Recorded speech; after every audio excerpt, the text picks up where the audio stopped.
কিছু নিতে হলে কিছু দিতে হবে, ভোট না দিলে উন্নয়ন নয়।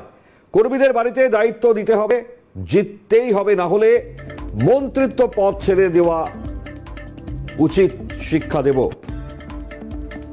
লোকসভায় ভোটের আগে ফের এমনভাবেই বিতর্কিত মন্তব্য করলেন উদয়ন গুহ। বারবারই তার বিতর্কিত মন্তব্য সংবাদ মাধ্যমের দৃষ্টি আকর্ষণ করেছে এবং আরো একবার ফের এমনটাই মন্তব্য তার। কি বলেছেন শোনাই।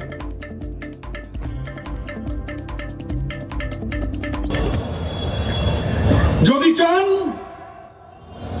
যে 24 সালের পরেও উদয়ন গুহ আপনাদের সাথে থাকুক, উদয়ন গুহ দিনাটা পার্টিকে নেতৃত্ব দিক, তাহলে শুনে রাখুন, জিততেই হবে। হারবো, মন্ত্রী করব, মমতা বন্দ্যোপাধ্যায়ের কাছ থেকে টাকা নিয়ে এসে আপনার গ্রামের উন্নয়ন করে দেবো, রাস্তা পাকা করব, ড্রেন করব, কালভার্ট করব, বাতি জ্বালিয়ে দেবো, আর ভোটের বাক্স ঠনঠনে হবে। সেটা যাতে না হয় তার জন্য আমি নিজে পদত্যাগ করে আপনাদের পায়ে কুড়োলের বাড়ি দেব, যাতে আপনাদের শিক্ষা দিতে পারি যে হয় ভোট এবং তার সাথে উন্নয়ন। আর যদি ভোট না দাও তাহলে ভোটও দরকার নেই, উন্নয়নও হবে না। কিছু নিতে হলে আবার দিতে হবে। শুধু নিয়ে যাব মমতা বন্দ্যোপাধ্যায়ের কাছে আর দেবার সময় কিছু দেব না, এই জিনিস চলতে পারে না, এই জিনিস হতে পারে না। মন্ত্রী উদয়ন গুহ তার মন্তব্য উত্তরবঙ্গ উন্নয়ন মন্ত্রীর মুখ থেকে আমরা শুনলাম। আমাদের সঙ্গে শশীকেশ রয়েছেন টেলিফোন দ্বারা, আমাদের প্রতিনিধি শশীকেশ। ফের আরো একবার বিতর্কিত মন্তব্য উদয়ন গুহের। একেবারে দেখো, একেবারে মণিময়, তোমাকে বলি যে উত্তরবঙ্গ উন্নয়ন মন্ত্রী উদয়ন গুহ তার যে মন্তব্য, মূলত তিনি বলছেন যে মন্ত্রী ছেড়ে দিয়ে এলাকার উন্নয়ন হবে না। মূলত তোমাকে বলে রাখি, গতকালকে দিনহাটা সংহতি ময়দানে তৃণমূল কংগ্রেস একটি জনসভা হয়, আর সেই সভায় যখন তিনি বক্তব্য রাখেন তখন তিনি বলেন যে 2024 সালে, মূলত 2024 সালের লোকসভা নির্বাচন, সেখানে তৃণমূল কংগ্রেসকে ভোট দিতে হবে। আর এই যে ভোট যদি না দেওয়া হয় তাহলে সেই ক্ষেত্রে তিনি তার যে মন্ত্রী পদ রয়েছে সেই মন্ত্রী পদ থেকে তিনি পদত্যাগ করে পাশাপাশি এলাকার যে উন্নয়ন, সেই উন্নয়ন কিন্তু কোন রকম ভাবে তিনি করবেন না, এমনটাই কিন্তু তিনি বলেছেন।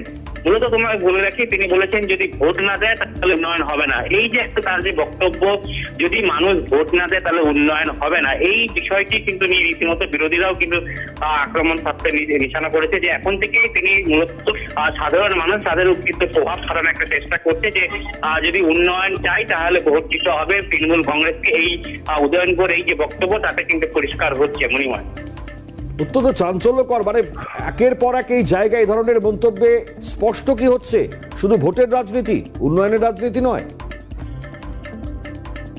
এই প্রশ্নটা কিন্তু এখানেই উঠছে মণিময়। তোমাকে বলে রাখি যে যেহেতু 2019-এর লোকসভা নির্বাচন বা 2021-এর বিধানসভা নির্বাচনের কথা বলি, সেখানে কিন্তু তৃণমূল কংগ্রেস কোচবিহার জেলার ক্ষেত্রে কিন্তু অনেকটাই ব্যাকফুটে, তার কারণ বিজেপি এখানে ভালো ফল করেছে। সেই জায়গায় দাঁড়িয়ে আজকে দিনে দাঁড়িয়েও কিন্তু বিজেপি অনেকটাই শক্তিশালী এই কোচবিহার জেলায়। সেই ক্ষেত্রেই গতকালকে যে সভা, সেখান থেকে উদয়ন গুহর যে এই যে মন্তব্য, তিনি যে মন্তব্যটি তিনি করছেন মূলত যে ভোট নয় তো উন্নয়ন নয়, যদি দিতে হয় নিতে হলে দিতে হবে, এই যে তার যে বক্তব্য, মূলত তাহলে যদি সাধারণ মানুষ ভোট না দেয় তাহলে কি তার এলাকার উন্নয়ন হবে না। যে বিভিন্ন জায়গাতে কিন্তু অভিযোগ উঠে আসে যে এই এলাকায় কখনো রাস্তার অভিযোগ, রাস্তা হয়নি, পানীয় জল পায়নি, তারা যেহেতু এলাকায় বিজেপি কর্মী সমর্থক রয়েছে, এই যে বিরোধীরা যে অভিযোগ করছে, সেই অভিযোগের যে এই যে উদয়নকর বক্তব্য, সেটা কি কোথাও। শশীকেশ, একটু বিরক্ত করছি, সঙ্গে থাকো। আমাদের সঙ্গে কংগ্রেস মুখপাত্র সৌম্য আইচ রয়েছেন টেলিফোন লাইনে। সৌম্য, স্বাগত সিএনএ আপনাকে। একেবারে দেওয়া নেওয়ার হিসেব উত্তরবঙ্গ উন্নয়ন মন্ত্রী বুঝিয়ে দিচ্ছেন, মানে ভোটের রাজনীতি শুধু উন্নয়নের রাজনীতি নয়। যেরকম নেতা তাদের দলের মাথা, সুপ্রিমো যে ভাষায় পছন্দ করেন, সেকেন্ড ইন কমান্ড যে ভাষা পছন্দ করেন, খুশি হন, সে ভাষায় নেতা মন্ত্রীদের তৃণমূলে কথা বলতে হয়।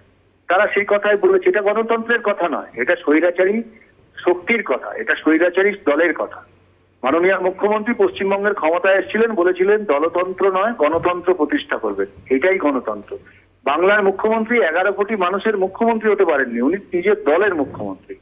ফলে উদয়ন বাবুরা এই ধরনের কথা বলে কান খুশ করার চেষ্টা করছেন, ওনাদের খুশি করার চেষ্টা করছেন, নাম্বার বাড়াচ্ছেন। দেখো আমি কত বড় তৃণমূলের নেতা, আপনারা যে পলিসিগুলো দিচ্ছেন সেই পলিসিগুলো আমি গ্রাসরুট লেভেল পর্যন্ত ইমপ্লিমেন্ট করছি। এটাই হচ্ছে তৃণমূল, এটাই হচ্ছে এগিয়ে বাংলা, এটাই হচ্ছে বিশ্ব বাংলা, এটাই মডেল। এখানে সবাইকে তৃণমূল করতে হবে, তৃণমূল না করলে তার কপালে জুটবে লাঞ্ছনা, অনাচার, অত্যাচার, এবং কোনো পক্ষে কোনো সরকারি সুযোগ সুবিধা সে পাবে না যদি অন্য দল করে। এটা গণতান্ত্রিক প্রতিষ্ঠান নয়, এটা হচ্ছে স্বৈরাচারী একটা শক্তি তৃণমূল সরকার 12 বছর ধরে পশ্চিমবাংলায় প্রতিষ্ঠা করেছে। তাই তারা ভোটের রাজনীতিতে বিশ্বাস করে, শুধু আমরা দেব আর নেব, আপনাদের দেব আর আপনারা আমাদের দেবেন, না দিলে ভোট যদি না দেন আপনাদের সব বন্ধ, আপনাদের জীবন জীবিকা ভবিষ্যৎ সব নষ্ট করে দেবো। অনেক ধন্যবাদ সৌমত আপনাকে। কংগ্রেস মুখপাত্র সৌম্য ছিলেন টেলিফোন লাইনে। শশীকেশ আমাদের সঙ্গে রয়েছেন টেলিফোন লাইনে। আমরা শশীকেশ আপাতত অনেক ধন্যবাদ জানাই, কারণ এই বিতর্কিত মন্তব্য অবশ্যই যে পরবর্তীতে আরো তীব্র প্রতিক্রিয়া তৈরি করবে তা হয়তো বলাই বাহুল্য।